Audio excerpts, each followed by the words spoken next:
The Qur'an relates the story of Moses and Khidr in Surah Al-Kahf.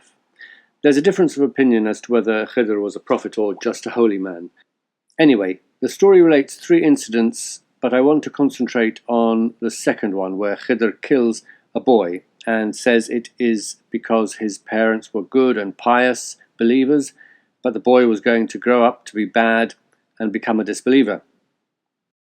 After that, they went on to the coast and they started walking again. Walking quite quickly, they saw a few children playing. Al-Khidr gets hold of one of them, kills them and carries on.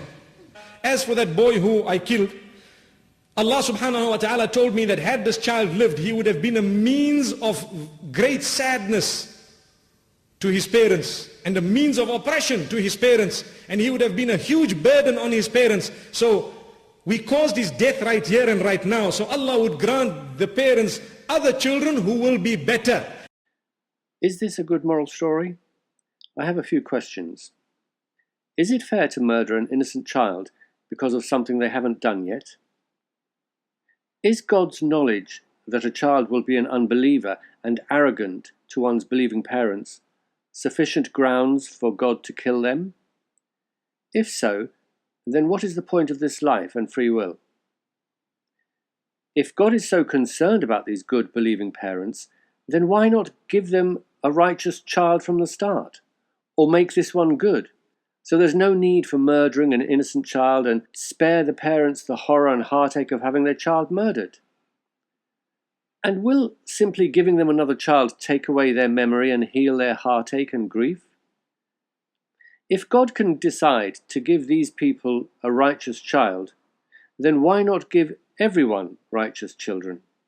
Why not just create righteous people and not create bad people? If the answer is that God wishes to give us free will to choose how we behave, then why make an exception here? Why interfere with free will? I thought that was the whole reason for this life. And if the child goes to paradise before he has committed a sin, since he is an innocent child, then why not do that with all the others who go to hell?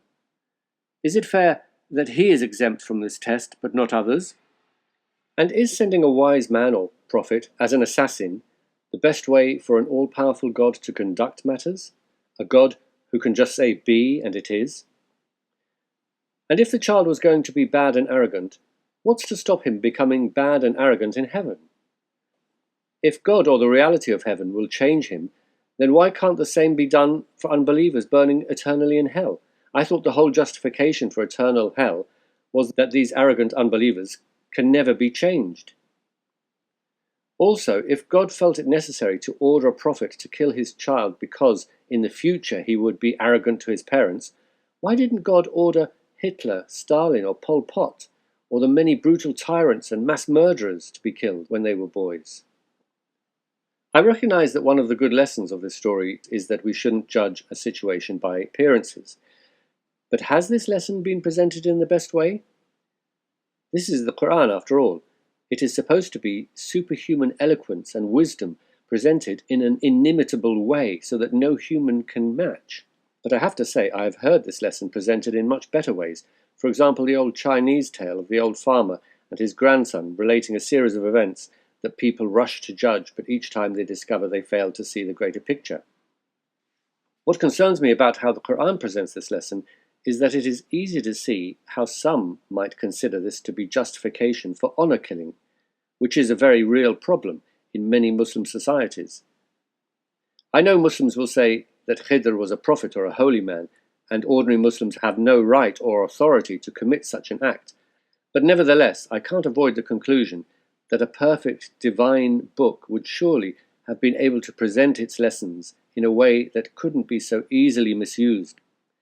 I'm not saying this verse justifies honor killing, but it really doesn't help matters, does it? And finally, another lesson this story presents also concerns me. The idea that one must not question things our religion teaches, even if it seems bad and makes no sense. Should followers of other religions also not question things their religion teaches them, even if it seems bad and makes no sense? Or is it only Islam that we mustn't question?